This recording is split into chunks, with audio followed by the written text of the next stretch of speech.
سامعین سے گزارش کی جاتی ہے کہ ہمارے سارے چینلز ایلیکونٹ ادب ایکسٹراز، سوارڈ آف حق چینل اور اتحاد الانصار چینل میں جن آڈیو بکس اور سیریز کو مکمل کیا جا چکا ہے، ان سب کا مطالعہ ہمارے پلے لسٹ سیکشن سے کریں اور ان آڈیو بکس اور سیریز کو آپ اپنے دوست و احباب میں شیئر کرتے رہیں، اور ہمارے سوشل میڈیا پلیٹ فارمز کے لنکس ڈسکرپشن میں دیے گئے ہیں، ہمیں سبسکرائب اور فالو ضرور کریں۔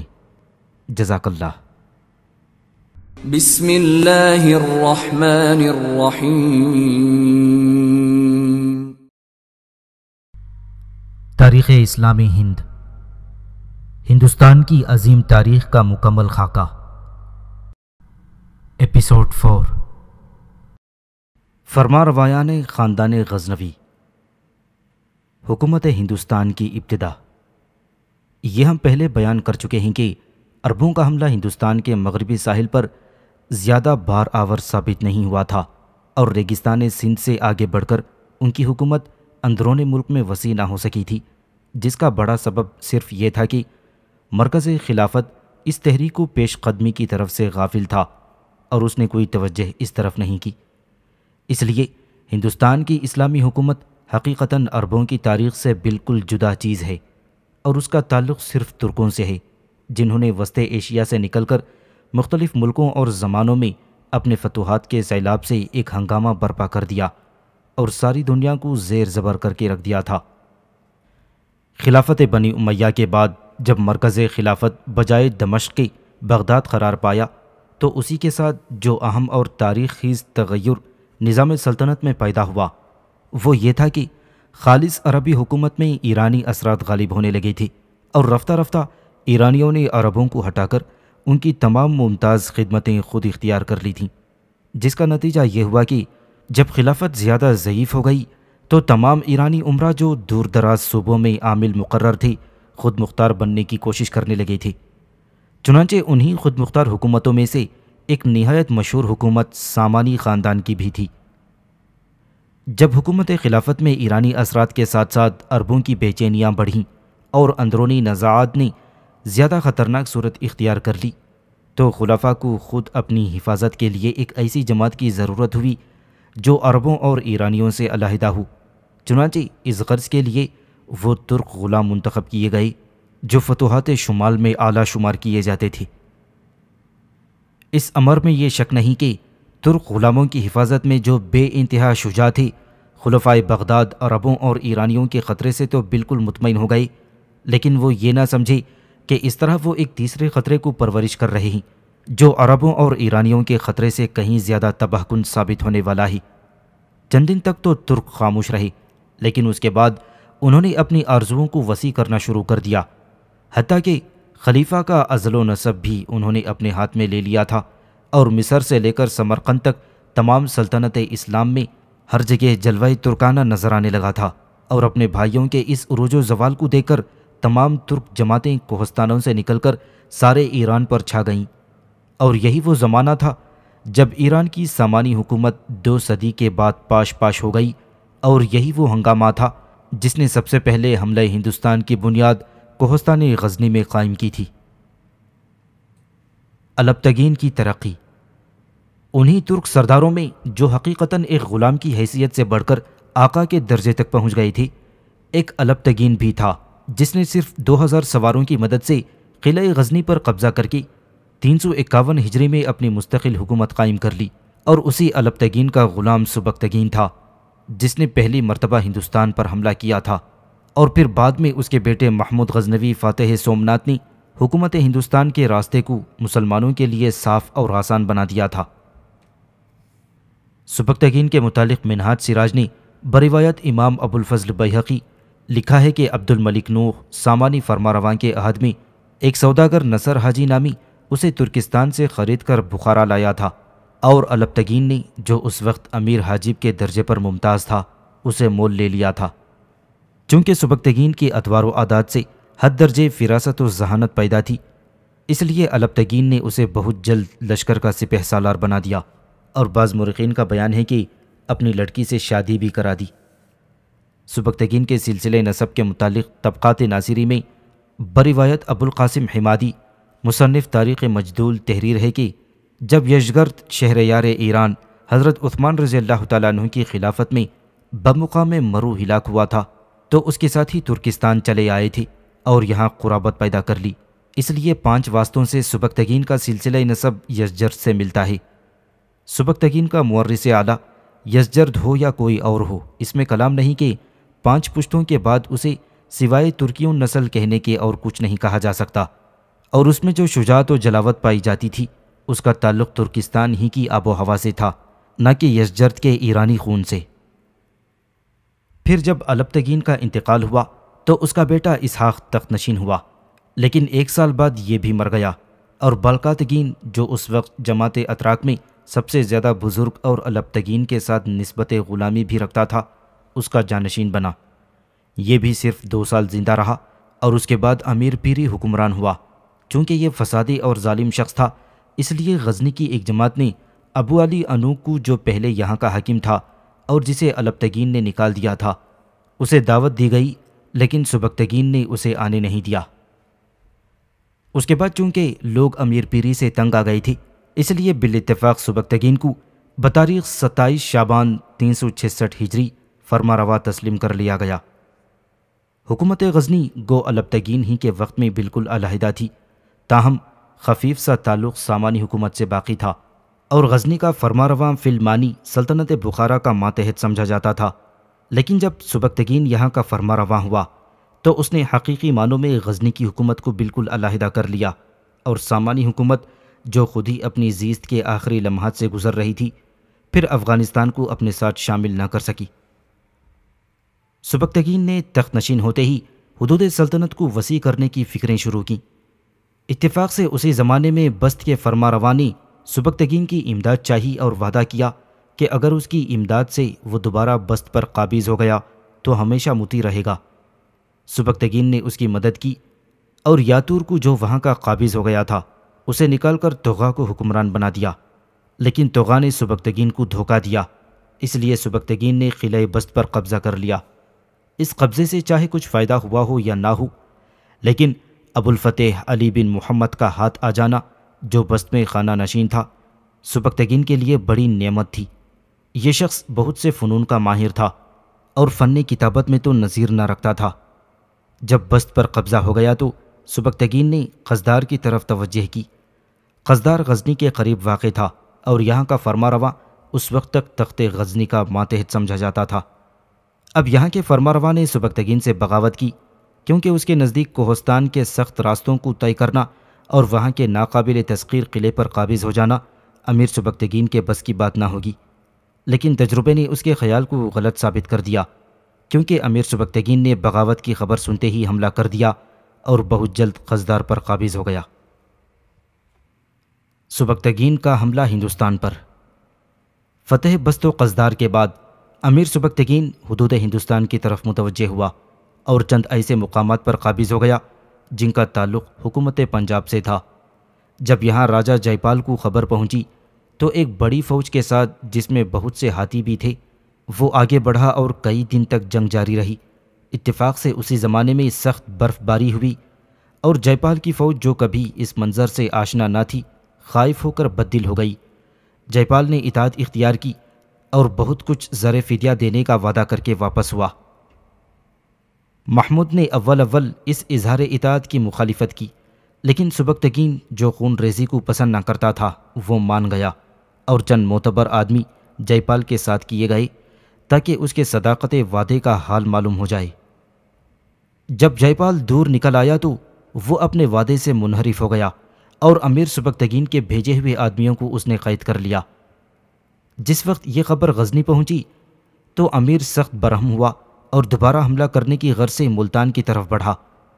جے پال نے بھی قلنجر، قنوج، اجمیر وغیرہ کے راجاؤں کو لکھا اور وہاں سے امدادی فوجیں کثرت سے آئیں۔ اس جنگ کا نتیجہ جے پال کے خلاف ہوا اور اسے بھاگنا پڑا۔ سبکتگین کا اس فتح سے دریائے اٹک تک قبضہ ہو گیا اور تغان کی افغان و خلجی آبادی بھی مطیع ہو گئی۔ اس کے بعد امیر سبکتگین نے پشاور کو ہندوستان کے اس صوبے کا صدر مقام قرار دے کر اپنی فوج چھوڑ دی اور ایک عامل مقرر کر دیا۔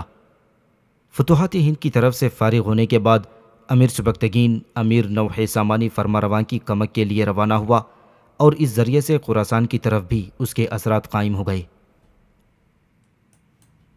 محمود و اسماعیل کی جنگ۔ جب 386 ہجری میں امیر سبکتگین کا انتقال ہوا تو سیف الدولہ محمود اس کا بڑا بیٹا نشاپور میں تھا، اس لیے چھوٹا بیٹا امیر اسماعیل بلخ میں اپنے باپ کی جگہ جانشین ہوا۔ محمود نے ایک تعزیت نامہ اپنے بھائی کو لکھ کر سمجھایا کہ حکمرانی کے لیے بہت تجربے کی ضرورت ہے اور تم میں وہ پایا نہیں جاتا، اس لیے مناسب یہی ہے کہ غزنی مجھے دے دو اور بلخ و خراسان کا ملک میں تمہارے لیے صاف کیے دیتا ہوں۔ باپ نے اگر تمہیں جانشین کر دیا تھا تو مصلحت اسی میں تھی، کیونکہ میں دور تھا اور تخت کا خالی رہنا مناسب نہ تھا۔ امیر اسماعیل اس پر راضی نہ ہوا اور آخرکار دونوں بھائیوں میں جنگ ہوئی۔ اسماعیل گرفتار ہو گیا اور غزنی پر محمود کی حکومت قائم ہو گئی۔ اس کے بعد محمود نے بلخ، خراسان، ہرات و سیستان پر تصرف قائم کر کے اپنے نام کا خطبہ اور سکہ وہاں جاری کیا اور پھر ہندوستان کی طرف متوجہ ہوا۔ محمود کی فاتحانہ زندگی کا ممتاز ترین کارنامہ وہ ہے جو سرزمین ہند سے متعلق ہے، کیونکہ مسلمانوں میں سب سے پہلا وہ شخص جس نے ہندوستان میں ایک مستقل حکومت اسلام کی بنیاد قائم کی وہ محمود ہی تھا۔ محمود کے حملے ہندوستان پر۔ وہ ہندوستان پر کتنی بار حملہ ہوا، کن کن مقامات کو فتح کیا، اب ان مقامات کا پتہ موجودہ جغرافیہ کے لحاظ سے کیوں کر چل سکتا ہے؟ یہ تمام وہ سوالات ہیں جو تاریخ خاندان غزنی میں بہت زیادہ اہمیت رکھتے ہیں، اور اختلاف مورخین، غلطی کتابت اور تحریف الفاظ وغیرہ نے اس بحث کو زیادہ دقیق اور دشوار بنا دیا ہے۔ تاہم چونکہ محمود کا یہی ایک کارنامہ ایسا ہے جو اس کی ملوکانہ پیش قدمی اور سکندرانہ اولوالعزمی کو بخوبی ظاہر کرتا ہے، اس لیے ہم اسے جداگانہ بیان کریں گے۔ تاہم یہ سلسلہ کلام قائم رکھنے کے لیے مختصراً اتنا بتا دینا ضروری سمجھتے ہیں کہ 25 سال کے عرصے میں اس نے ہندوستان پر 17 حملے کیے، اور باوجود اس کے کہ اس کا مقصود ان حملوں سے یہاں کوئی مستقل قیام کرنا نہ تھا، تاہم پنجاب کا تمام مغربی حصہ حکومت غزنی میں شامل ہو گیا اور قنوج و گجرات تک مسلمانوں کا اثر قائم ہو گیا۔ محمود نے 81 سال کی عمر میں 421 ہجری یعنی 1030 عیسوی میں وفات پائی اور 32 سال تک حکومت کی۔ محمود غزنوی نے اپنے بعد 2 بیٹے چھوڑے، محمد اور مسعود۔ محمد بے انتہا نیک نفیس اور مہذب و شائستہ شہزادہ تھا، اور مسعود ویسا ہی شجاع اور اولوالعزم تھا۔ محمود نے پہلے مسعود ہی کو اپنا ولی عہد قرار دیا تھا، لیکن بعد میں اس سے بدظن ہو گیا اور محمد کو اپنا جانشین قرار دیا۔ مسعود کی تخت نشینی۔ جب محمود غزنوی کا انتقال ہوا تو مسعود صفاہان میں تھا، اس لیے محمد بغیر کسی مزاحمت کے تخت نشین ہو گیا، لیکن چونکہ محمد کی طرف سے سپاہ کو کوئی توقع نہ تھی اور مسعود کی فتوحات نے غلغلہ بلند کر رکھا تھا، اس لیے اس طرف محمد کی سپاہ اس سے منحرف ہو گئی اور دوسری طرف خود مسعود نے غزنی پر حملہ کر دیا تھا، جس کا نتیجہ یہ ہوا کہ محمود کے بعد 5 مہینے کے اندر ہی محمد کی حکومت ختم ہو گئی اور مسعود محمد کو گرفتار کر کے 442 ہجری یعنی 1031 عیسوی میں تخت نشین ہو گیا۔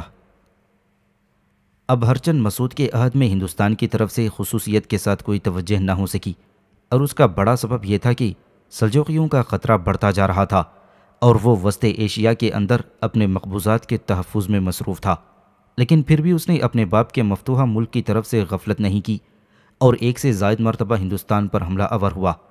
چنانچہ 444 ہجری میں اس نے سالار مسعود غازی کو، جو محمود غزنوی کے بھانجے تھے، سیف الدین کی مدد کے لیے بہرانج روانہ کیا، جہاں آپ شہید ہوئے اور اب بھی آپ کا مزار مرجع خلائق ہے۔ اور پھر 429 ہجری میں خود اس نے قلعہ ہانسی اور قلعہ سومنات کو فتح کیا۔ اس کے بعد سلجوقیوں کے خلاف خراسان وغیرہ کی طرف مشغول رہا، اور آخرکار جب 436 ہجری میں وہ افواج فراہم کرنے کی غرض سے غزنی سے پھر ہندوستان آیا تو اس کی سپاہ منحرف ہو گئی اور 10 سال حکومت کرنے کے بعد معزول کر کے اس کے بھائی محمد کو تخت نشین کر دیا۔ بعد میں جب مسعود قتل کیا گیا تو اس کا بیٹا مودود بلخ میں تھا۔ یہ خبر سنتے ہی وہ انتقام لینے کے لیے روانہ ہوا اور 436 ہجری میں محمد کو قتل کر کے خود تخت نشین ہو گیا۔ مودود نے 9 سال تک حکومت کی۔ اس عرصے میں ماوراء النہر کا علاقہ مطیع ہو گیا اور ہر چند علب ارسلان سلجوقی نے مودود کی سپاہ کو الجھائے رکھا، لیکن آخرکار اسے بھی شکست ہوئی۔ ہندوستان سے متعلق اس کے عہد میں صرف 2 واقعے قابل ذکر ہیں، ایک مجدود کی بغاوت اور دوسری راجہ دہلی کی سرکشی۔ ان دونوں کے مختصر حالات حسب ذیل ہیں۔ جب مسعود ہانسی اور سومنات فتح کر کے واپس لاہور پہنچا تو اس نے اپنے بیٹے المجدود کو طبل علم عنایت کے لیے یہاں کا انتظام اس کے سپرد کر دیا تھا۔ جب مسعود کے بعد مودود تخت نشین ہوا تو مجدود نے سرکشی اختیار کی اور خود مختار بن جانے کی کوششیں کی۔ فرشتہ کا بیان ہے کہ ایاز خان ابن عطیہ کی مدد سے ملتان سے وہ لاہور آیا اور سندھ سے لے کر تھانے سر اور ہانسی کا سارا قلعہ لے کر دہلی فتح کرنے کی غرض سے ہانسی میں قیام اختیار کیا۔ جب مودود کو اپنے بھائی کی اس سرکشی کا حال معلوم ہوا تو اس نے 433 ہجری میں کثیر سپاہ کے ساتھ لاہور کی طرف کوچ کیا اور ادھر مجدود بھی روانہ ہوا، لیکن قبل اس کے کہ جنگ شروع ہوتی صبح عید قربان کو مجدود اپنے خیمے میں مردہ پایا گیا، جس کی وجہ معلوم نہ ہو سکی اور مملکت ہندوستان کا وہ سارا حصہ جو مجدود سے متعلق تھا مودود کے قبضے میں آ گیا۔ چونکہ مودود زیادہ تر وسط ایشیا کے معرکوں میں مصروف تھا، اس لیے راجہ دہلی نے اس فرصت کو غنیمت جان کر اور راجاؤں کو اپنا شریک بنایا اور ہانسی اور تھانے سر وغیرہ کو مع مضافات کے گماشتگان غزنویہ سے چھین کر نگر کوٹ پر بھی قبضہ کر لیا اور اس کے بعد لاہور کا محاصرہ کیا۔ اور حاکم لاہور نے مودود کو اطلاع کر دی تھی، لیکن قبل اس کے کہ وہاں سے مدد آتی، ہندوؤں کی فوجیں باہم نفاق کی وجہ سے اور کچھ مودود کے آنے کی خبر سن کر منتشر ہونے لگیں، اور لاہور کی فوج نے اس انتشار سے فائدہ اٹھا کر ان کا تعاقب کیا اور قریب کے پہاڑ کا جہاں انہوں نے پناہ لی تھی محاصرہ کر لیا۔ آخرکار ہندوؤں نے پناہ طلب کی، جو اس شرط پر دی گئی کہ تمام مفتوحہ قلعوں سے قبضہ اٹھا لیا جائے۔ اس معرکے کے بعد مملکت ہند زیادہ استحکام کے ساتھ غزنوی خاندان کی حکومت میں چلی آئی۔ یہ واقعہ 435 ہجری کا ہے۔ علی بن مسعود کی تخت نشینی۔ جب 4 رجب 444 ہجری کو مودود کا انتقال ہوا تو اس کا بیٹا محمد جو بہت کم سن تھا تخت نشین کیا گیا، لیکن بعد کو باختلاف روایات 2 ماہ، 1 ماہ یا صرف 4-5 روز کے بعد اسے ہٹا کر علی بن مسعود کو تخت نشین کر دیا گیا، جس نے صرف 2 ماہ تک حکومت کی اور اس کے بعد عبدالرشید فرما رواں ہوا۔ عبدالرشید کی تخت نشینی۔ علی بن مسعود کی مدت سلطنت کے متعلق مورخین کا اختلاف جو طبقات ناصری میں 2 ماہ اور طبقات اکبری میں 3 ماہ، تاریخ فرشتہ اور حبیب الیسر میں 2 سال درج کی ہے۔ ایڈورڈ تھامس نے لکھا ہے کہ عبدالرشید کا نام جو علی بن مسعود کے بعد تخت نشین ہوا 440 ہجری کے بعد سکوں پر پایا جاتا تھا۔ اگر یہ صحیح ہے تو اس سے یہ لازم آئے گا کہ مودود کا انتقال 441 ہجری سے قبل ہی ہو گیا تھا۔ منہاج السراج، ابن اسیر، ابو الفرج، ابو الفدا، رشید الدین اور ابن خلدون اس پر متفق ہیں کہ مودود کا انتقال اور عبدالرشید کی تخت نشینی ایک ہی سال یعنی 441 ہجری میں ہوئی۔ اب اگر اسے یہ تسلیم کر بھی لیا جائے کہ مودود کے انتقال کے بعد ہی عبدالرشید تخت نشین ہوا تھا تو پھر یہ سوال بحث طلب رہ جاتا ہے کہ عبدالرشید کے سکوں پر 440 ہجری کیوں کر تحریر ہے جبکہ مودود کا انتقال 441 ہجری میں ہوا ہو۔ اس کے متعلق اگر بیزادی کی نظام التواریخ پر اعتماد کیا جائے تو یہ جھگڑا بھی طے ہو جاتا ہے، کیونکہ اس نے سلطان عبدالرشید کی حکومت تقریباً 7 سال تحریر کی ہے اور سن وفات 445 ہجری۔ اس حساب سے سلطان مودود کی وفات اور عبدالرشید کی تخت نشینی دونوں 439 ہجری کے ابتدائی حصے میں واقع ہوتی ہے۔ بہرحال عبدالرشید مودود کے بعد ہی تخت نشین ہوا ہوگا یا علی بن مسعود کے بعد، اس میں شک نہیں کہ جن مورخوں نے علی بن مسعود کی مدت حکومت 2 سال تحریر کی ہے وہ یقیناً غلطی پر ہیں۔ ممکن ہے کہ آخر 439 ہجری میں مودود کا انتقال ہوا ہو اور اس کے بعد 1 یا 2 ماہ تک علی بن مسعود کے حکمران رہنے کے بعد عبدالرشید تخت نشین ہو گیا ہو۔ اس طرح نہ صرف قدیم مورخین کے بیان سے مطابقت ہو جائے گی بلکہ ایڈورڈ تھامس کی شہادت سکے کی بھی تصدیق ہو جائے گی۔ معلوم نہیں فرشتہ نے کیوں کر مدت حکومت 2 سال تحریر کی ہے جبکہ اس کے برخلاف طبقات اکبری میں بھی صرف 3 ماہ تحریر ہیں۔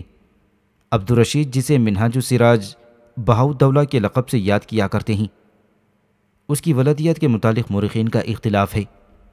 صاحب روضۃ الصفا نے ابن مسعود بن سلطان محمد کا بیٹا ظاہر کیا ہے اور تاریخ گزیدہ میں اسے ابو المنصور مجدد دولہ ابن محمود بن سبکتگین لکھا ہے۔ فرشتے کی تحقیق یہ ہے کہ وہ محمود ہی کا بیٹا تھا۔ عبدالرشید جب تخت غزنی پر اطمینان سے تمکن ہوا تو اس نے تغرل حاجب کو، جو محمود کا نہایت ہی سرکش غلام تھا، کثیر فوج کے ساتھ علب ارسلان کے خلاف روانہ کیا۔ چونکہ تغرل فطرتاً دلیر اور ذی حوصلہ تھا، اس لیے سلجوقیوں کو شکست دینے کے بعد تخت غزنی پر قابض ہونے کا خیال اس کے دل میں پیدا ہوا اور اپنی سپاہ کو لے کر اس طرف روانہ ہوا۔ اور جب عبدالرشید کو معلوم ہوا تو وہ قلعہ بند ہو گیا اور تغرل غزنی میں داخل ہو گیا۔ اس نے مسعود کی لڑکی سے بجبر شادی کر لی اور محمود غزنوی کے خاندان کے تمام افراد کو جو اس کے ہاتھ آئے، جن میں عبدالرشید بھی شامل تھا، تحقیق کر کے تخت نشین ہو گیا۔ لیکن صرف 40 دن اس نے حکومت کی ہوگی کہ ایک باغیرت جماعت نے، جس کو نوستگین کرخی نے آمدہ کیا تھا، 9 روزہ سلطانی کے دن جبکہ وہ محمود غزنوی کے تخت پر بیٹھا ہوا تھا، اس کے ٹکڑے ٹکڑے کر دیا۔ عبدالرشید کی حکومت کے متعلق اختلاف ہے۔ منہاج السراج نے 2.5 سال یعنی بعض نسخوں میں صرف 2 سال، اور فرشتے نے صرف ایک جگہ کمتر از 1 سال اور دوسری جگہ 1 سال، اور پھر نظام الدین احمد نے 4 سال تحریر کیے ہیں۔ اگر عبدالرشید کی حکومت 443 ہجری میں ختم ہوئی ہے، جیسا کہ منہاج السراج کے بیان سے معلوم ہوتا ہے، تو یقیناً طبقات اکبری کا بیان صحیح ہے، کیونکہ اس حساب سے عبدالرشید کی سلطنت کی ابتدا 339 ہجری سے یا زیادہ سے زیادہ 340 ہجری سے قرار پائے گی، اور اس کی صحت کی وجہ ہم بیان کر چکے ہیں۔ فرخزاد کا عہد حکومت۔ جب تغرل قتل ہو چکا تو نوستگین غزنی آیا اور فرخزاد کو قلعہ برقند سے نکال کر تخت نشین کیا۔ فرخزاد کی نسبت صاحب روضۃ الصفا نے لکھا ہے کہ وہ مسعود بن سلطان محمود کا بیٹا تھا، لیکن حمد اللہ مستوفی نے اسے عبدالرشید کا بیٹا لکھا ہے، اور اس اختلاف میں یقیناً روضۃ الصفا کا بیان صحیح ہے، کیونکہ سکوں میں صاف طور سے اسے مسعود کا بیٹا ظاہر کیا گیا ہے۔ اس نے تخت نشین ہوتے ہی نوستگین کو اپنا وزیر بنا لیا اور تمام انتظامات اس کے ہاتھ میں دے دیے۔ اس کے عہد میں سلجوقیوں سے 2 بار جنگ ہوئی، ایک میں فرخزاد کامیاب رہا اور دوسری میں سلجوق فتح مند ثابت ہوئے۔ آخرکار دونوں طرف سے مصالحت کی کوشش کی گئی اور قیدیوں کا تبادلہ ہو گیا۔ فرخزاد کے بعد اس کا بیٹا ابراہیم تخت نشین ہوا۔ غزنوی خاندان میں یہ بادشاہ اپنے زہد و اتقاء، اخلاق و انسانیت، علم پروری، امن پسندی کے لحاظ سے خاص امتیاز رکھتا ہے۔ اس نے سلجوقیوں کے ساتھ وہ معاملہ کیا کہ اس کے عہد میں انہوں نے کوئی شورش نہیں کی، اور نہایت سکون کے ساتھ اس کا زمانہ سلطنت ختم ہو گیا۔ 473 ہجری میں سلطان ابراہیم نے ہند کی طرف فوج کشی کی اور قلعہ اجودن کو، جو اب پاک پٹن کے نام سے مشہور ہے، مسخر کر کے لاہور سے وہاں تک کا ملک زیر نگین کر لیا۔ اس کے بعد اس نے ایک اور قلعہ فتح کیا جس کا نام قلعہ روپال تھا، جو ایک بلند پہاڑ کی چوٹی پر واقع تھا اور دریاؤ صحرا کی وجہ سے وہاں پہنچنا دشوار تھا۔ اس سے فارغ ہو کر وہ ایک اور مقام پر پہنچا جسے درہ کہتے ہیں۔ یہاں خراسانیوں کی وہ نسل آباد تھی جسے افراسیاب نے ایران سے نکال دیا تھا۔ یہ شہر بھی بہت دشوار گزار پہاڑ پر واقع تھا، لیکن ابراہیم نے اسے بھی فتح کیا۔ یہ بیان فرشتے کا ہے۔ تاریخ الفی اور طبقات اکبری میں نہایت مختصر بیان اس مہم کا نظر آتا ہے، اور خواندہ میر نے صرف اس قدر تحریر کیا ہے کہ سلطان ابراہیم نے کئی بار ہند پر حملہ کیا اور کامیاب واپس آیا۔ منہاج السراج اور ملا عبد القادر نے مطلق اس کا ذکر نہیں کیا۔ جامع التواریخ سے معلوم ہوتا ہے کہ اسی سن میں ابراہیم نے آگرہ کو بھی فتح کیا، جسے اس نے قلعہ آزرہ لکھا ہے، اور آگرہ فتح کر کے وہ درہ پر واپس پہنچا جس کا ذکر فرشتے نے کیا ہے۔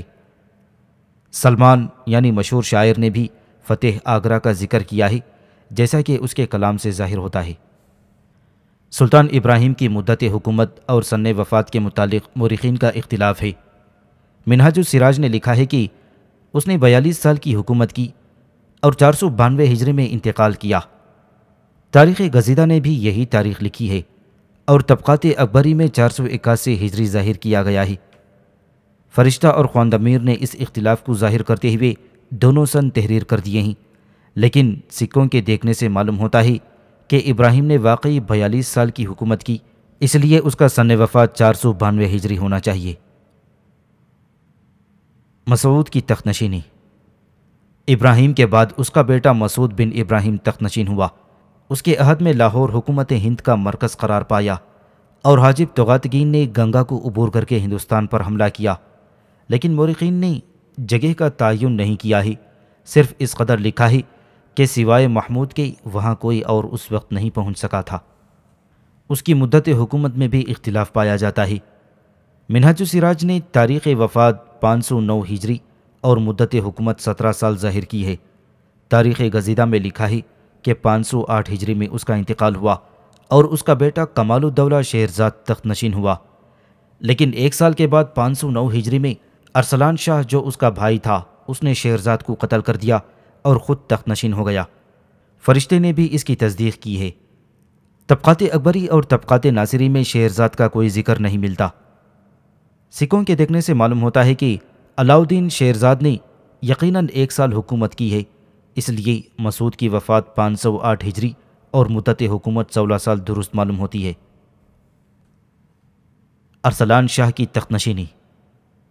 جب ارسلان شاہ تخت نشین ہوا تو اس نے اپنے بھائیوں کو مقید کر لیا، لیکن بہرام شاہ بھاگ کر اپنے ماموں سلطان سنجر کے پاس چلا گیا۔ سلطان سنجر اپنے بھائی سلطان بن ملک شاہ سلجوقی کی طرف سے خراسان کا فرمانروا تھا۔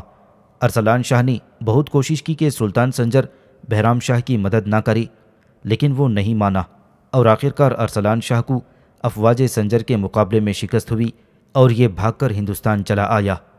جب سنجر بہرام شاہ کو تخت نشین کر کے واپس گیا تو ارسلان شاہ نے پھر غزنی پر حملہ کر دیا اور بہرام شاہ بھاگ کر قلعہ حامیان میں چھپ گیا تھا۔ اس کے بعد سلطان سنجر نے پھر بہرام شاہ کی مدد کی اور ارسلان شاہ کو قتل کر کے بہرام کو تخت نشین کر دیا۔ یہ واقعہ 511 ہجری میں وقوع پذیر ہوا اور اس نے صرف 2 سال حکومت کی تھی۔ فرشتہ اور نظام الدین احمد نے مدت حکومت 3 سال لکھی ہے، جو اسی وقت صحیح معلوم ہو سکتی ہے جب شہرزاد کی حکومت 1 سالہ کو حذف کر دیا جائے۔ خواندہ میر نے 512 ہجری تاریخ وفات بیان کی ہے۔ بہرام شاہ کی تخت نشینی۔ ارسلان شاہ کے بعد بہرام شاہ تخت نشین ہوا۔ خاندان غزنوی نے بہرام شاہ اپنی جرأت، عدل و رعیت پروری، بذل و کرم اور قدردانی فضل و کمال کی وجہ سے خاص شہرت رکھتا ہے۔ بہرام شاہ کے متعلق طبقات اکبری، تاریخ فرشتہ، طبقات ناصری اور حبیب الیسر میں یہ لکھا ہے کہ اس نے کئی بار ہندوستان پر حملہ کیا، لیکن مقامات کا تعین کسی نے نہیں کیا۔ فرشتے نے نسبتاً زیادہ صراحت سے کام لے کر صرف اس قدر بیان کیا ہے کہ اول مرتبہ ہندوستان پہنچنے کی یہ وجہ تھی کہ محمد بحلیم نے جو ارسلان شاہ کے وقت لشکر لاہور کا سپہ سالار تھا کچھ مخالفت شروع کر دی تھی۔ چنانچہ 512 ہجری میں 7 رمضان کو بہرام شاہ نے ہندوستان پہنچ کر اسے گرفتار کر لیا، لیکن پھر اس کا قصور معاف کر کے سابق عہدے پر بحال کر دیا۔ اس کے بعد جب بہرام شاہ غزنی واپس گیا تو اس نے زیادہ سرکشی اختیار کی اور قلعہ ناگور تعمیر کر کے خود مختاری کا اعلان کر دیا۔ اس خبر کو سن کر بہرام شاہ پھر ہندوستان آیا اور ملتان کے قریب محمد بحلیم کو شکست دے کر اسے قتل کر دیا۔ اس کے عہد کا اہم ترین واقعہ صوبہ غور کے فرمانروا قطب الدین محمد غوری کا قتل کیا جانا ہے، جو اس کا داماد بھی تھا۔ اس کا نتیجہ یہ ہوا کہ غزنی کی حکومت محمود کے خاندان سے نکل گئی اور ہندوستان میں ایک جداگانہ مستقل سلطنت قائم ہونے کے آثار شروع ہو گئے۔ ان واقعات کو ہم تفصیل کے ساتھ خاندان غور کے بیان میں ظاہر کریں گے، مگر یہاں مختصراً صرف اس قدر کہنا کافی ہے کہ جب علاؤدین غوری نے غزنی پر حملہ کیا تھا تو بہرام شاہ بھاگ کر ہندوستان چلا آیا اور اس وقت تک وہ پھر غور واپس نہیں گیا، اسے غزنی جانے کی ہمت نہیں ہوئی تھی۔ بہرام شاہ کی تاریخ وفات میں بھی مورخین کا اختلاف ہے۔ طبقات اکبری، تاریخ فرشتہ اور روضۃ الصفا میں 547 ہجری تحریر کیا گیا ہے اور حمد اللہ مستوفی نے 544 ہجری تحریر کیا ہے اور طبقات ناصری نے 41 سال مدت حکومت ظاہر کر کے 552 ہجری ظاہر کیا ہے، لیکن درست یہی ہے کہ اس نے 35 سال حکومت کی اور 547 ہجری میں انتقال ہوا۔ خسرو شاہ کی تخت نشینی۔ بہرام شاہ کے بعد اس کا بیٹا خسرو شاہ تخت نشین ہوا، لیکن چونکہ علاؤدین جہاں سوز بہرام شاہ کی واپسی غزنی کا حال معلوم کر کے اس کی زندگی میں پھر غزنی پر حملہ کرنے کی غرض سے چل دیا تھا، اس لیے خسرو شاہ بھاگ کر لاہور چلا آیا۔ علاؤالدین نے غزنی پہنچ کر جس بے دردی سے اسے تباہ کیا وہ تاریخ کا نہایت دردناک افسانہ ہے۔ جب علاؤالدین جہاں سوز تمام ممکن تباہیاں پھیلانے کے بعد غور واپس گیا تو خسرو شاہ کو پھر غزنی پر قابض ہونے کا خیال آیا اور وہ اس ارادے سے روانہ ہوا، لیکن ادھر ترکان غز سلطان سنجر کی مدد کے لیے آ رہے تھے، اس لیے اس کی یہ آرزو پوری نہ ہوئی اور پھر اسے لاہور واپس آنا پڑا اور یہیں 555 ہجری میں اس کا انتقال ہوا۔ خسرو ملک کی تخت نشینی۔ خسرو شاہ کے بعد اس کا بیٹا خسرو ملک لاہور میں تخت نشین ہوا۔ یہ بادشاہ نیک تنیت اور صاحب علم و فضل تھا، لیکن اسی کے ساتھ عیش و طرب کا بھی بہت شائق تھا۔ اس وقت شہاب الدین محمد غوری غزنی پر قابض ہو چکا تھا اور ہندوستان پر متصرف ہونا چاہتا تھا، لیکن خسرو ملک کو کوئی فکر نہ تھی اور وہ اپنی اسی عیش و عشرت میں مشغول تھا کہ شہاب الدین غوری پشاور، ملتان، افغانستان اور سندھ کو مسخر کر کے 576 ہجری میں لاہور پہنچا اور خسرو ملک قلعہ بند ہو گیا اور شہاب الدین غوری اس کے ایک لڑکے اور ایک مشہور ہاتھی کو لے کر غزنی واپس چلا گیا۔ اس کے بعد 583 ہجری میں اس نے پھر لاہور پر حملہ کیا اور خسرو ملک کو گرفتار کر کے قلعہ غرجستان میں بھیج دیا اور 598 ہجری میں اسے مع اس کے بیٹے بہرام شاہ کے قتل کر کے خاندان غزنوی یا آل سبکتگین کی حکومت کو ہمیشہ کے لیے سفید دنیا سے محو کر دیا۔ خسرو شاہ نے کل 27 سال تک حکومت کی تھی۔ غزنوی حکومت پر ایک تبصرہ اور اس کے اسباب زوال۔ حکومت اسلام کی تاریخ میں جس قدر شہرت محمود غزنوی کو حاصل ہوئی اور اس کی ہستی جتنی مختلف حیثیات کی جامع تھی اس کی نظیر مشکل سے ملتی ہے، اور اگر مبالغے سے کام نہ لیا جائے تو بھی ہم یہ کہہ سکتے ہیں کہ نہ صرف سبکتگین کی اولاد بلکہ ساری جماعت اتراک میں اسے وہ درجہ حاصل ہوا ہے جس کے بعد کوئی اور مرتفع زینہ باقی نہ رہا۔ ممکن ہے کہ قبیلہ بنی عامر میں کوئی دوسرا قیس نظر آ سکتا ہے، لیکن غزنوی خاندان میں کسی دوسرے محمود کا پیدا ہونا یقیناً ناممکن تھا۔ محمود غزنوی وہ شخص جو ایک مختصر سی کوہستانی ریاست کو ایک سلطنت میں تبدیل کر کے، اور سلطنت بھی ایسی جو بحر الخزر سے دریائے فرات تک وسیع ہو، جو ہندوستان کے تمام جنگجو حصہ ملک اور کثیر آبادی کو ایک ربع صدی کے اندر اندر مسخر کر کے، جو غزنی جیسے سنسان اور وحشی مقام کو علوم و فنون کا جولانگاہ بنا دی، جو نہ صرف افغانستان بلکہ تمام ملحقہ ممالک کے لیے تہذیب و شائستگی کے غیر معمولی اسباب فراہم کرنے میں اس قدر کامیاب ہو سکے، اور جس کا ایک ایک کارنامہ سارے عالم کے لیے تصور و خیال کو مسحور کر لے۔ کیا دنیا کا کوئی ذی فہم شخص اسے وحشی، غیر مہذب اور معمولی انسان کہہ سکتا ہے؟ یہ بالکل صحیح ہے کہ قرب و جوار کی سلطنتوں کا انتشار اس کی ترقی میں بہت کچھ معاون ہوا ہے، یعنی سلطنت آل سامان کے تزلزل اور فارس کے شہزادگان خاندان بویا کے اختلاف نے مغرب کی طرف اور ہندو راجاؤں کے باہمی رشک و عناد نے ہندوستان کی جانب اس کی پیش قدمی کو زیادہ آسان بنا دیا تھا۔ لیکن یہ حقیقت کیوں کر فراموش کی جا سکتی ہے کہ اس وقت فارس میں کثرت سے ایسے ترکی سردار پائے جاتے ہیں جو اپنی شجاعت و بہادری، عزم و حوصلے کے لحاظ سے محمود کے آباء و اجداد سے کسی طرح کم نہ تھے، اور پھر یہ کہ شمال کی طرف سے وسط ایشیا کے سخت اور جنگجو قبائل نے بڑھ چڑھ کر بھی اسے چین سے نہیں بیٹھنے دیا تھا۔ تاہم محمود کو کوئی قوت اس کی جگہ سے متزلزل نہ کر سکی۔ اس نے اپنے ان دشمنوں کو بھی جو غالباً اس سے زیادہ جنگجو اور جفاکش تھے کبھی اس بات کا موقع نہیں دیا کہ اس کی عظمت و شان اس کی سطوت و جبروت سے دوش بدوش ہو کر نکل جائیں۔ ایلک خانی فتنے کا مقابلہ۔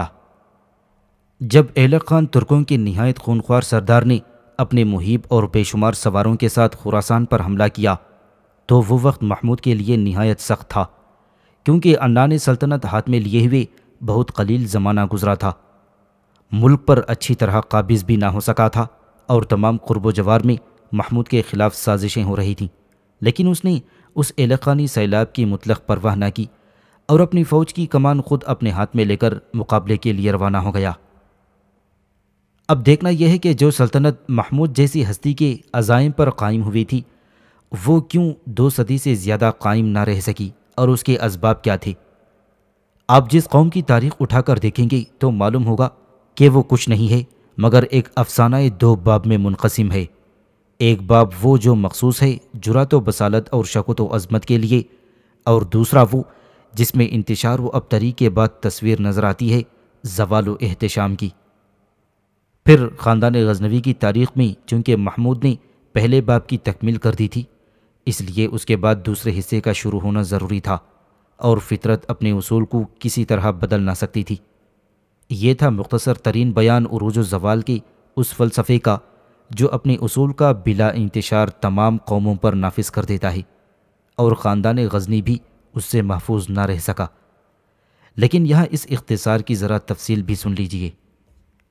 یہ ہم ابھی ظاہر کر چکے ہیں کہ یوں تو محمود کی قائم کی ہوئی سلطنت تقریباً 2 صدی تک باقی رہی، لیکن واقعہ یہ ہے کہ زوال اس کے بعد ہی شروع ہو گیا تھا، اور ہر نیا دن اس میں اضافہ کرنے کے لیے طلوع ہوتا تھا۔ اس میں شک نہیں کہ جانشینان محمود میں باہم نا اتفاقی پیدا ہو گئی تھی، اور عیش و عشرت کی طرف مائل ہو جانے سے ان کے اخلاق میں ابتری بھی رونما ہونے لگے تھے۔ لیکن زوال سلطنت کا بڑا سبب ترکمانوں اور ترکان غز کا خروج تھا، جو خراسان کی سرسبز و شاداب زمین پر ہجوم کیے ہوئے تھے اور سلطان غزنی کی وسعت و کامیابی کو حاسدانہ نگاہوں سے دیکھ رہے تھے۔ محمود چونکہ بڑا ذی اقبال شخص تھا، اس لیے اس کی زندگی میں ترکوں کو کامیابی حاصل نہ ہو سکی، لیکن اس کے انتقال کے بعد 10 سال کے اندر ہی اندر سلجوقیوں نے دریائے سیہون کی سرزمین سے نکل کر سارے ایران کا احاطہ کر لیا، اور سمرقند سے نکل کر ساحل ایجین تک قبضہ کر کے محمود کی مقبوضات ایران کو سلطنت غزنی سے جدا کر دیا تھا۔ جب 429 ہجری میں تغرل بیگ خراسان کا بادشاہ بن بیٹھا تو محمود کا جانشین مسعود، جس نے اس وقت تک ان جنگجو گلہ بانوں کی پرواہ نہ کر کے حدود سلطنت غزنی پر انہیں منڈلاتے رہنے کا موقع دے دیا تھا، وہ چونکا، اور تقریباً 3 سال بعد اس نے ایک قوی فوج بھیج کر ان باغیوں کی جماعت کو زیر کرنا چاہا، لیکن اس کا وقت حقیقتاً گزر گیا تھا۔ اس لیے مرو کے قریب مسعود کو شکست ہوئی، اور اسی وقت سے فارس سلطنت غزنی سے ہمیشہ کے لیے جدا ہو گیا۔ چونکہ اب مغرب کی طرف ترقی کرنے کے لیے میدان تنگ ہو گیا تھا اور حکومت سلاجقہ کی آہنی دیوار حائل ہو چکی تھی، اس لیے لازم تھا کہ ہندوستان کے مقبوضات کو وسیع کیا جاتا، لیکن افسوس یہ ہے کہ اس طرف بھی توجہ نہ کی گئی، اور سوائے پنجاب کے جس پر محمود ہی کے وقت مستقلاً قبضہ ہو گیا تھا، سلطنت میں کچھ بھی توسیع نہ ہوئی۔ پھر پنجاب کی بھی یہ حالت تھی کہ جب کوئی زیادہ ذی اثر اور قوی گورنر وہاں مامور کیا جاتا تو ہر وقت اس کی طرف سے اندیشہ لگا رہتا تھا کہ خدا جانے کس وقت وہ بھی خود مختار ہو جائیں اور پنجاب بھی سلطنت غزنی کے قبضے سے نکل جائے۔ چنانچہ اس زمانے کی مشکلات جلد شروع ہوئیں، اور مشرق و مغرب دونوں جانب جارحانہ قوت نے مدافعانہ صورتیں اختیار کر لی تھیں۔ محمود غزنوی نے اپنے زمانے میں علی الیاروخ کو مملکت ہند کا گورنر اور سپہ سالار مقرر کر دیا تھا، جو اس کے بعد بھی اس کی خدمت پر مامور رہا، لیکن مسعود کا عہد شروع ہوتے ہی اس کی طرف سے خطرات کا ظہور ہونے لگا۔ مسعود نے اسے دربار میں طلب کیا، لیکن اس نے انکار کر دیا۔ آخرکار اس کے وزیر خواجہ حسن نے الیاروخ کو کسی تدبیر سے بلوایا، اور چونکہ وہ شراب کا عادی تھا اس لیے اسی ذریعے سے اسے مدہوش بنا کر گرفتار کر لیا۔ الغرض اسی قسم کے مشکلات تھیں جو صوبہ پنجاب کے گورنروں کی طرف سے کبھی کبھی پیدا ہو جاتی تھیں، اور دربار کی حالت یہ تھی کہ سب کے سب شراب کے عادی تھے اور نہایت آزادی سے صحبت مے خواری برپا ہوا کرتی تھی۔ خود محمود غزنوی کو بھی اس کا شوق تھا، لیکن اعتدال کے ساتھ۔ مسعود البتہ ضرورت سے زیادہ اس کا عادی تھا، اور اگر خوش قسمتی سے اسے خواجہ حسن جیسا وزیر نہ ملتا تو غالباً انتظام سلطنت بالکل درہم برہم ہو جاتا۔ خواجہ حسن محمود کا وزیر بھی رہ چکا تھا، لیکن بعد میں محمود نے اسے قلعہ کالنجر میں قید کر کے حسنک کو اس کی جگہ مقرر کر دیا تھا۔ جب امیر مسعود تخت نشین ہوا تو اس نے خواجہ حسن کو آزاد کر کے عہدہ وزارت کے لیے طلب کیا۔ چنانچہ جب خواجہ حسن دربار مسعود میں آیا تو اس کی یہ شان تھی کہ ایک ارغوانی رنگ کا قبا جس پر نہایت نازک و نفیس کارچوب کیا گیا تھا زیب بدن تھی، سر پر زیریں حاشیے کا باریک ململ کا بڑا سا امامہ، طلائی زنجیر 1000 اشرفی کے وزن و قیمت کی کمر میں تھی، اور جب وہ اندر پہنچا تو مسعود نے اسے مبارکباد دی اور اس نے زمین بوس ہو کر موتیوں کا ایک قیمتی آویزہ پیش کیا۔ اس کے بعد مسعود نے اسے مہر وزارت دی اور پھر اسے سر پر رکھ کر باہر آیا۔ اسی وقت جب کہ خواجہ حسن پر انعامات کی بارش ہو رہی تھی، خواجہ حسنک جس پر کرامتی ہونے کا الزام لگایا گیا تھا اسے سنگسار کیے جانے کے لیے لے جایا جا رہا تھا، اس حال میں کہ اس کے سر پر عمامہ اور بدن میں ازار تھی، دونوں ہاتھ پشت پر باندھے ہوئے تھے اور اس کا حسین جسم چاندی کی طرح چمک رہا تھا اور اس کا جوان چہرہ بالکل تصویر نظر تھا۔ آخرکار اس کا سر ایک تشت میں مسعود کے سامنے پیش کیا گیا، اس کا جسم لٹکا دیا گیا کہ جہاں اس کی ضعیف ماں رو رو کر کہہ رہی تھی، اے میرے بیٹے، تو بھی کیسا خوش قسمت ہے کہ ایک بادشاہ یعنی محمود نے تجھے یہ دنیا دی اور دوسرے فرماروا یعنی مسعود نے دوسری دنیا کا بھی سردار بنا دیا۔ الغرض کچھ ایسا تھا دربار غزنی کا رنگ جب محمود اٹھ گیا تھا، لیکن صرف اس عیش و عشرت اور اس بدمستی اور بے پرواہی کو معیار دے کر مسعود کی حکومت پر تنقید کرنا غلط ہوگا، کیونکہ وہ بہت اعتبارات سے صحیح معنی میں اپنے باپ کا جانشین تھا۔ اس کی فیاضی اور دریا دلی کا یہ عالم تھا کہ لوگ اسے علی ثانی کہتے تھے، اور شجاعت کی یہ کیفیت تھی کہ رستم ثانی اس کا عام لقب ہو گیا تھا۔ اس کے جنگی تبر کو کوئی شخص اٹھا نہ سکتا تھا، درحالانکہ وہ خود ایک ہی ضرب میں ہاتھی کو بٹھا دیتا تھا۔ علاوہ اس کی علم و ہنر کا وہ بہت بڑا مربی تھا، اور کثرت سے اس نے حسین عمارات تعمیر کرا کر اپنے ملک کو دلہن کی طرح سجا دیا تھا۔ رہا انتظام سلطنت، سو باوجود اس کے کہ پنجاب کی طرف سے ہمیشہ خلش قائم رہی تھی، وہ کبھی ادھر سے غافل نہیں رہا، اور جب کسی نے سرکشی کی خود پہنچ کر اسے سزا دی۔ جب ارقیاروق حکومت پنجاب سے معزول کیا گیا تو احمد نیالتگین اس کی جگہ مقرر ہوا۔ یہ محمود کا خزانچی تھا اور اکثر مہموں میں اس کے ساتھ رہ چکا تھا۔ چلتے وقت خواجہ میمندی نے ہدایت کر دی تھی کہ سیاسی اور مالی معاملات میں اسے دخل دینے کا کوئی حق نہیں ہے، کیونکہ اس کا تعلق قاضی شیراز سے رہے گا۔ اس طرف نیالتگین کو تو یہ ہدایت کر دی گئی، اور ادھر خفیہ محکمہ خبر رسانی کو یہ تاکید کی گئی کہ سارے حالات سے دربار کو آگاہ رکھا جائے، لیکن چونکہ وہ محمود کے ساتھ رہ کر فتوحات کی لذت سے ناآشنا ہو چکا تھا، اس لیے اس کے لیے یہ دشوار ہو رہا تھا۔ چند دن گزرے تھے کہ اس نے ادھر ادھر پاؤں چلانے شروع کر دیے، حتیٰ کہ بنارس تک اس نے اپنی طاقت کے حدود کو وسیع کر لیا، اور قاضی شیراز سے اس کی چل گئی۔ ممکن تھا کہ مسعود اسے برداشت کر لیتا، لیکن نیالتگین کے حوصلے بڑھتے ہی گئے، اور مسعود کو خبر لگی کہ وہ خفیہ طور سے ترکی غلاموں کو خرید کر ان کی ایک جماعت مرتب کر رہا ہے اور اپنے تئیں محمود کا بیٹا ظاہر کرتا ہے، اور علاوہ اس کے چونکہ لاہور کی ساری فوج اس کی مطیع تھی اور ترکمانوں کی ساری جماعت اس کی معاون ہو گئی تھی، اس لیے سارے اسباب اس کی بغاوت کے فراہم ہو گئے، اور 424 ہجری میں اس نے سرکشی کا اعلان کر دیا۔ قاضی شیراز قلعہ بند ہو گیا، اور ہر جگہ بدامنی، فساد اور خون ریزی نظر آنے لگی۔ جب مسعود کو سارے حالات معلوم ہوئے تو اس نے ایک ہندو سردار تلک کو اس سرکوبی کے لیے مامور کیا۔ تلک ایک ہندو نائی کا لڑکا تھا، لیکن نہایت حسین اور خوش تقریر، اور عرصے تک کشمیر میں رہ چکا تھا اور فارسی میں کافی استعداد رکھتا تھا۔ محمود کے عہد میں وہ خواجہ میمندی کا سیکریٹری ہوا تھا، اور پھر رفتہ رفتہ جب امیر مسعود کا زمانہ آیا تو وہ مخصوص امرائے دربار میں شامل ہو گیا اور طبل و علموں سے عنایت ہوا۔ اس سے ثابت ہوتا ہے کہ اس وقت ہندو مسلمانوں کے تعلقات باہمی بہت بڑھ گئے تھے، اور مسلمان فرمانرواؤں کی رواداری ہندوؤں کے ساتھ آخری حد تک پہنچ گئی تھی۔ پھر تلک کو احمد نیالتگین کی سرکوبی کے لیے روانہ کیا گیا۔ مسعود بہت فکر مند تھا، کیونکہ ادھر مغرب میں سلاجقہ کا خطرہ زیادہ سنگین ہو جاتا تھا، اور کرمان میں مسعود کی ہندو فوج کے بھاگ جانے سے اسے سخت شکست ہو چکی تھی، لیکن ہندوستان کی طرف خیر گزری، اور تلک نے نیالتگین کو شکست دے کر اس کا سر غزنی بھیج دیا۔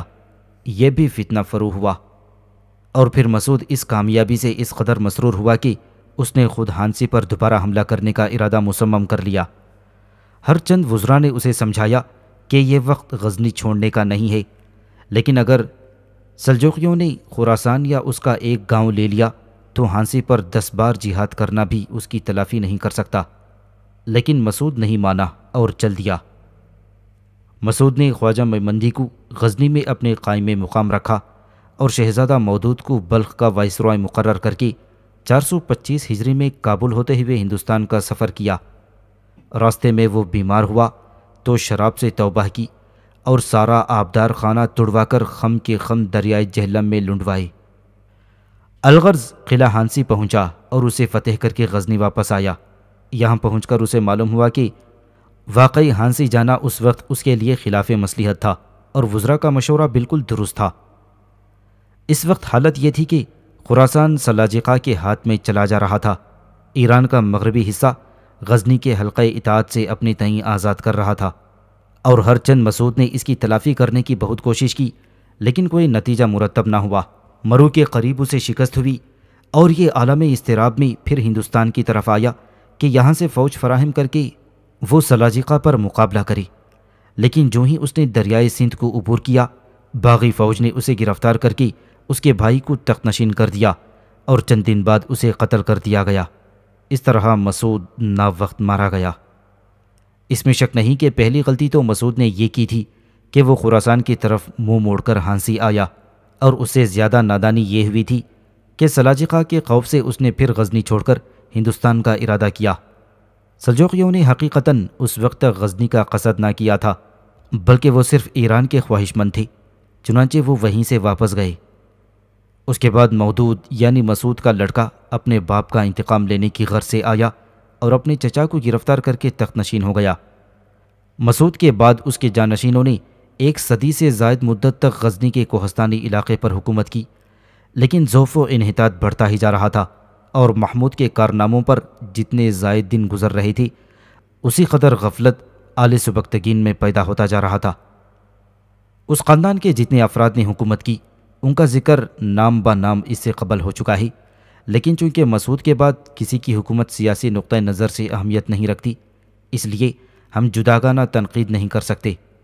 با اعتبار اخلاق و دیگر صفات انسانی کی، ان میں سے اکثر فرمانرواں عجیب و غریب تھے، اور ابراہیم و بہرام کی طویل مدت سلطنت سے یہ بھی ثابت ہوتا ہے کہ کم از کم مرکز حکومت میں کوئی تزلزل واقع نہ ہوا تھا، جس کا بڑا سبب یہ تھا کہ سلجوقیوں کے ساتھ انہوں نے تعلقات ازدواج قائم کر لیے تھے، اور اس طرح یہ دونوں خاندان متحد ہو گئے۔ اس کے بعد جب دور آخر میں سلطنت غزنی کے لیے باہم بھائیوں میں مخالفت پیدا ہوئی، تو سلطان سنجر سلجوقی ارسلان شاہ کے خلاف بہرام کی مدد کے لیے آیا اور چند دن تک غزنی پر عارضی قبضہ بھی رکھا۔ ہندوستان کی طرف سے بھی کسی خطرے کا خیال قائم کرنا غلطی تھی، کیونکہ محمود کے حملوں نے ہندو راجاؤں کو ایسا معمولی درس سبق نہیں دیا تھا کہ وہ آسانی سے فراموش کر دیتی۔ ایک بار تو تقریباً 1 لاکھ ہندوؤں نے 435 ہجری میں لاہور پر قبضہ ہی کر لیا تھا، لیکن وہ افواج غزنی کی آمد کی خبر سن کر منتشر ہو گئی، اور اس طرح صوبہ لاہور آخر دن تک نہ صرف سلطنت غزنی سے متعلق رہا، بلکہ آخری فرمانرواؤں نے اسے اپنا دارالحکومت بھی بنا لیا۔